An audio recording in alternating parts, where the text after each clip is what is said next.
You wake up. Check your phone. Someone just bought a new car.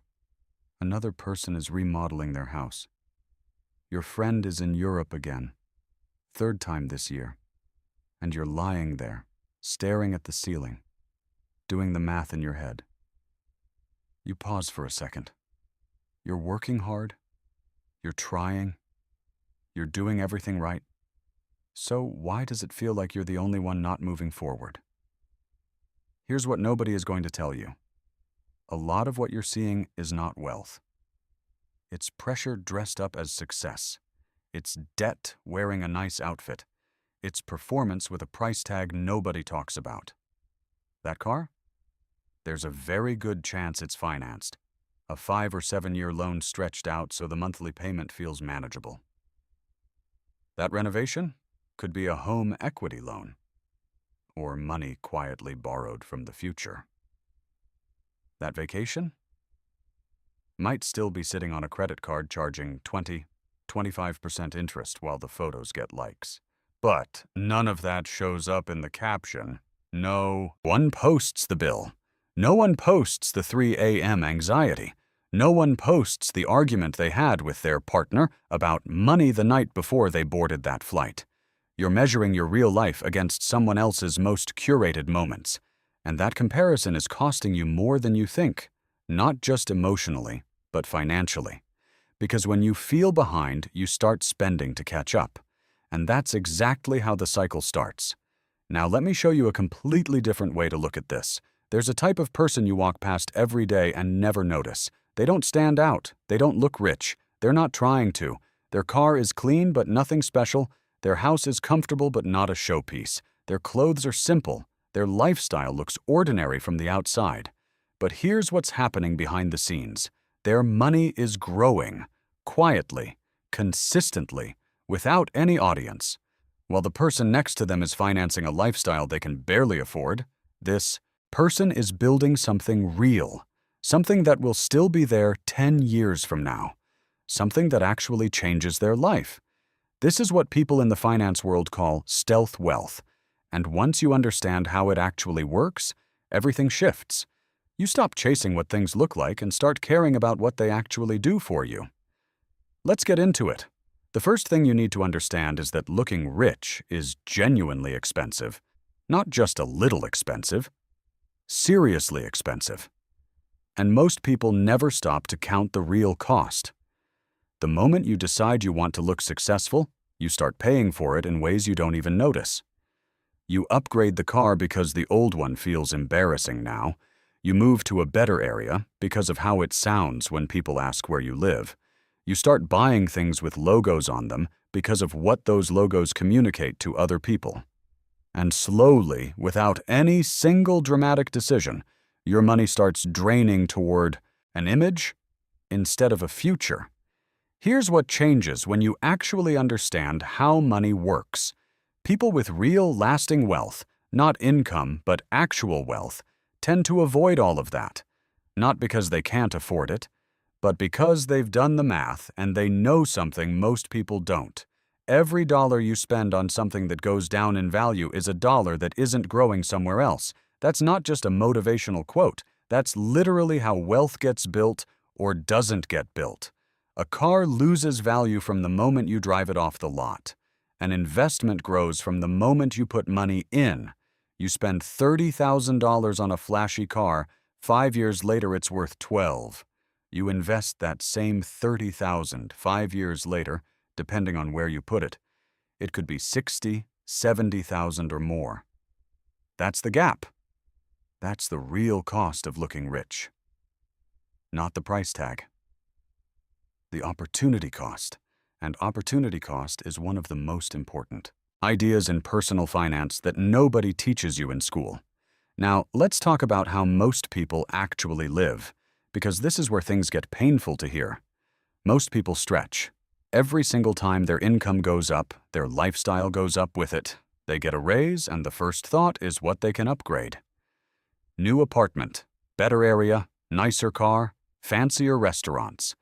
And suddenly the raise is gone before it even arrived. This is what financial people call lifestyle inflation. And it is the silent killer of financial progress. You can earn more and more every year and still end up with nothing to show for it because everything coming in is immediately going right back out. The people building real wealth think completely differently about this. When their income goes up, they don't immediately change how they live. They leave space. They keep their expenses well below what they earn, so there's always room to breathe. So, if something goes wrong, a job changes, an emergency comes up, the economy shifts, they don't fall apart, they're fine, because they're not living at the edge of what they make. And here's the part most people completely miss. The more expensive your lifestyle, the more it costs just to keep it running. It's not just the big purchases, it's the maintenance, the taxes on the bigger house, the insurance on the luxury car, the upkeep on everything you own. These costs compound quietly, and over time they eat up enormous amounts of money that could have been growing instead. Wealthy people understand this. That's why they deliberately choose to live below what they can afford. Not because they're cheap, because they're smart. So where does real financial growth actually happen? It doesn't happen in what you wear or what you drive. It happens in places most people never talk about. Retirement accounts, index funds, real estate held for the long term, brokerage accounts that sit quietly and compound year after year. Money you don't touch. Money you don't show. Money that isn't part of any conversation at any dinner table. This is the engine. And most people never build it because they're too busy funding the outside of their life to put anything into the inside of it. Here's the thing about compound interest that people hear but don't really feel until it's too late. When you invest early, time does work that no amount of hustle can replicate. Someone who starts investing at 25 and stops at 35 will often end up with more money at retirement than someone who starts at 35 and never stops, just because of how long the money had to grow. That's not a trick, that's math. And it means the single most valuable financial move you can make is simply starting. Not waiting until you earn more. Not waiting until you feel ready. Starting now, with whatever you have. Because compound interest doesn't need noise. It doesn't need announcements, it just needs time. Now here's wrecking people's finances in a way that didn't exist 20 years ago. Social media didn't just change how we communicate, it changed how we feel about our own lives. It turned everyday living into a performance. Now people don't just buy things, they document them. They don't just go on vacation, they announce it. Every purchase has an audience. Every experience gets presented as proof of something. And slowly, quietly, without even realizing it, people start making financial decisions based on how things will look rather than whether they actually make sense. You see someone with a new car and you feel something, not admiration exactly. More like pressure. Like you should have that too. Like you're behind because you don't. And that feeling, that specific uncomfortable feeling, is costing people billions of dollars every year. It drives impulse purchases. It drives lifestyle upgrades people can't afford. It drives debt that takes years to pay off, all chasing a feeling that lasts about 48 hours after the purchase. That's how people go broke quietly. Not from one catastrophic mistake, from 1,000 small performances adding up over time. Stealth wealth completely rejects that framework. You buy things because they serve your life, not because they say something to an audience. You don't need to announce the investment you just made. You don't need validation for the financial decision that was clearly right for you. You move quietly and you build quietly. And while everyone else is busy performing their financial life for people who honestly don't care that much, you're actually building one. Here's a mindset shift that changes everything once it clicks. Stop thinking about your salary as the number that matters. Start thinking about your net worth. These are two completely different things, and most people confuse them their whole lives. You can earn $100,000 a year and have zero net worth. It happens all the time. High income, high spending, nothing accumulated. On paper, it looks successful. In reality, it's fragile. One job loss, one health issue, one unexpected expense, and the whole thing wobbles. Net worth is what you actually own minus what you actually owe. It's your assets, investments, savings, property, minus your liabilities, debt, loans, what you owe on the car, the credit card balance.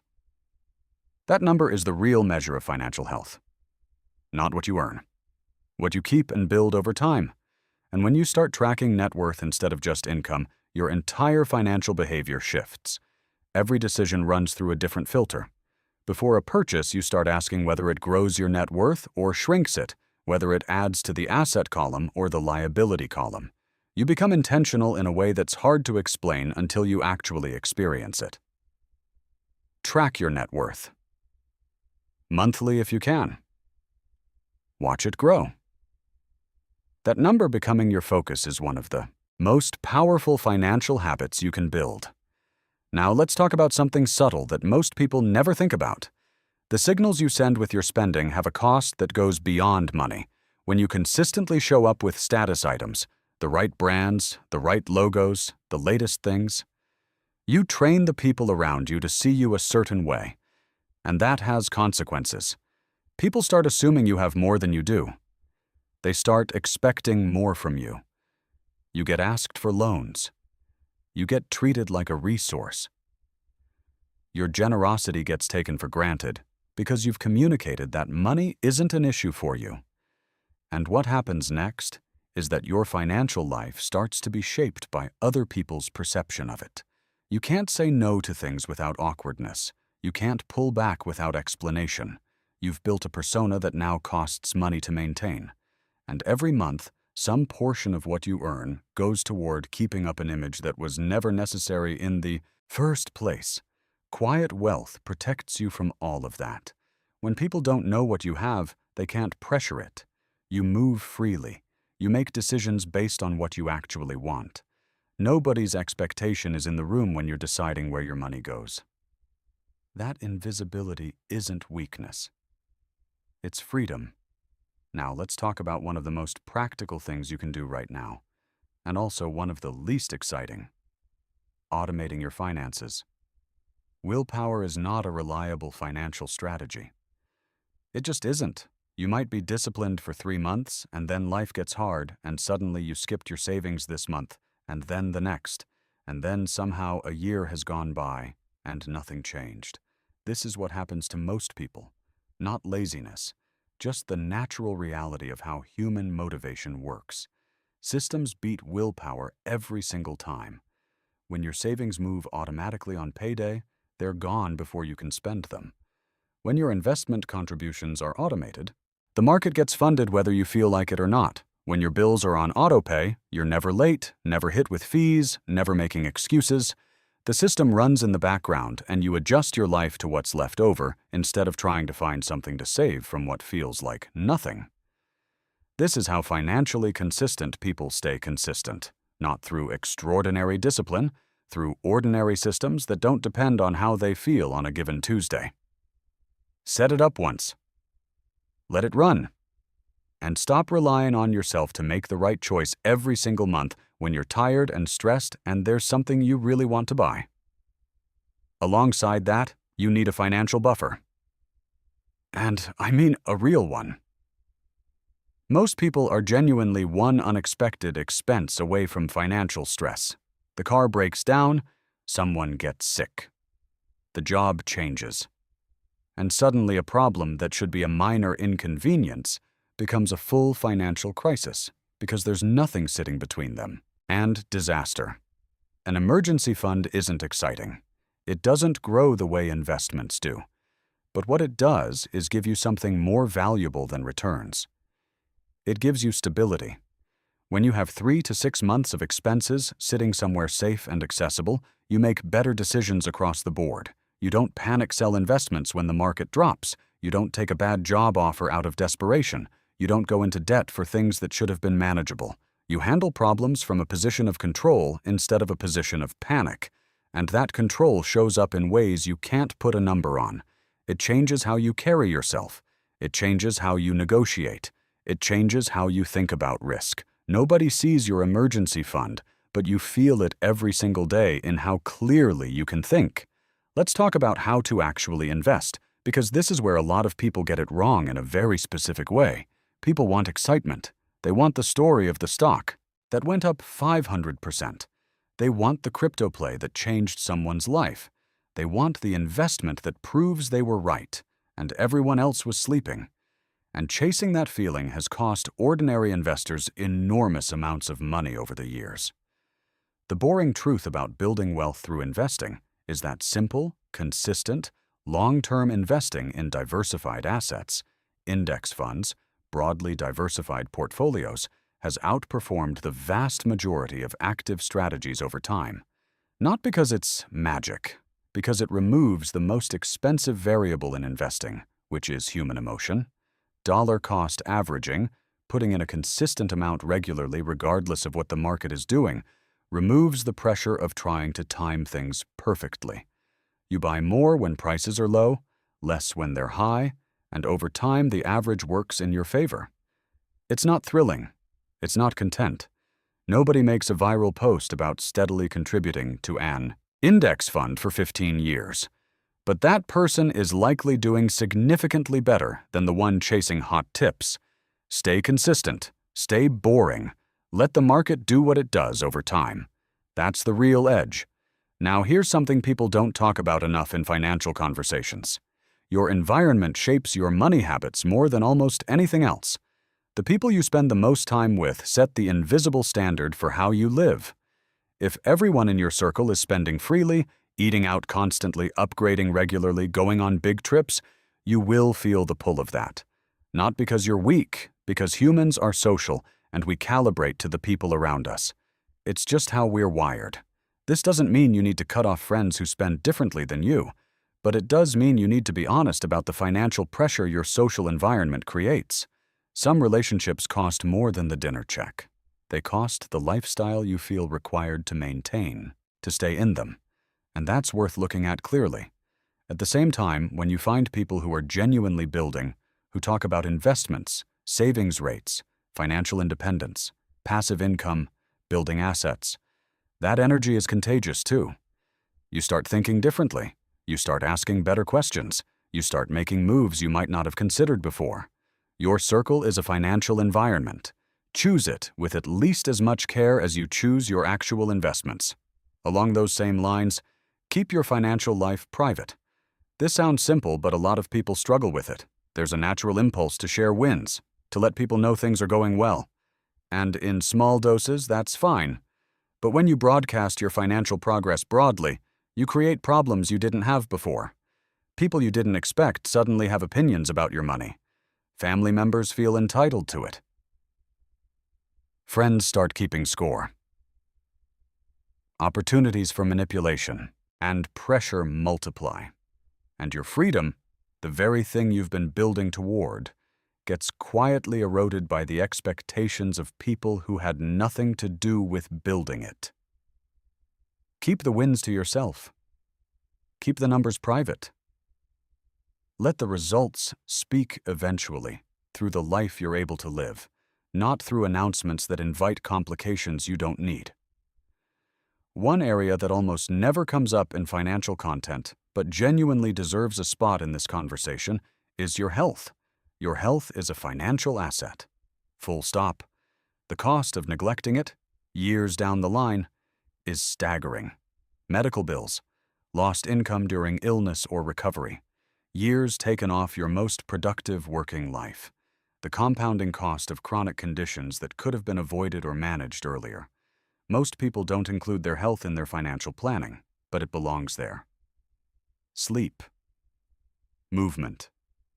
Eating in a way that doesn't wreck your body long term. Managing stress so it doesn't quietly destroy you over 10 years. These aren't luxury habits. They're part of the financial plan. A healthy person at 60 who can still work, think clearly, and move freely is in an entirely different financial position than someone the same age dealing with conditions that drain money, energy, and time. Take care of the machine. It's the most important asset you'll ever own. And let's finish with this. Building income quietly.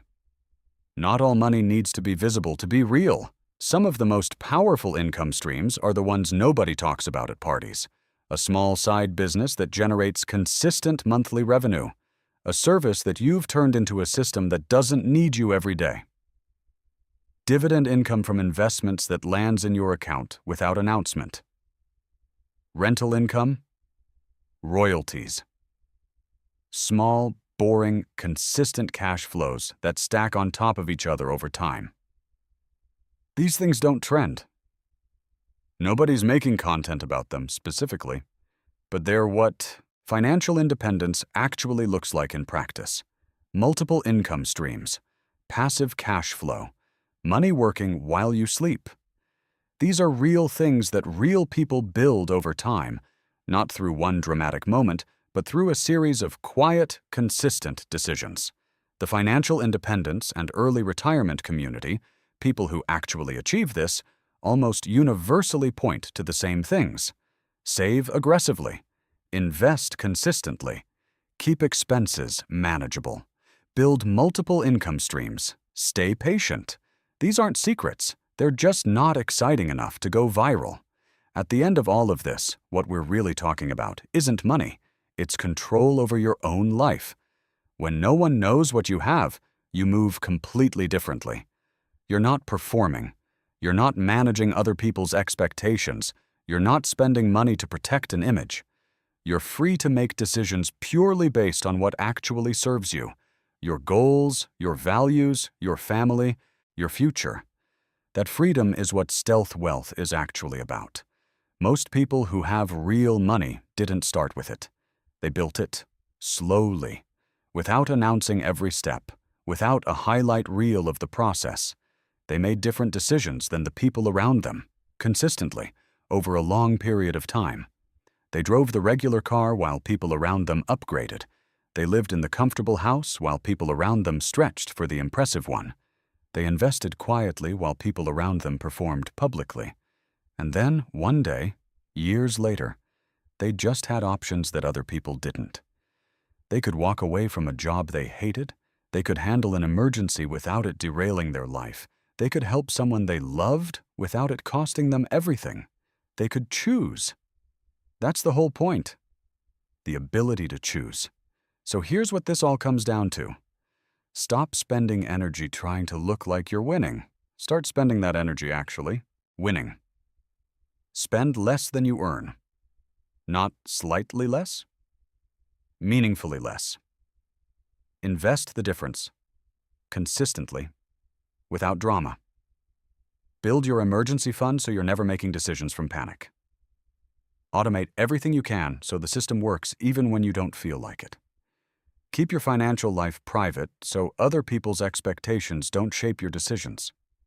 Take care of your health because you're going to need that machine for decades. And stay patient because the math works, but only if you give it time. Because here's the truth that none of the noise on your feed is telling you. The person quietly building wealth right now doesn't look wealthy. They look normal. They look boring. They look exactly like someone who isn't winning.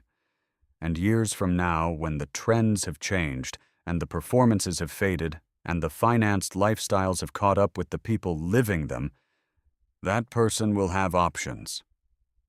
Real options. Built quietly, patiently, and completely out of sight. You won't need to prove anything. You'll already have it. And nobody will see it coming.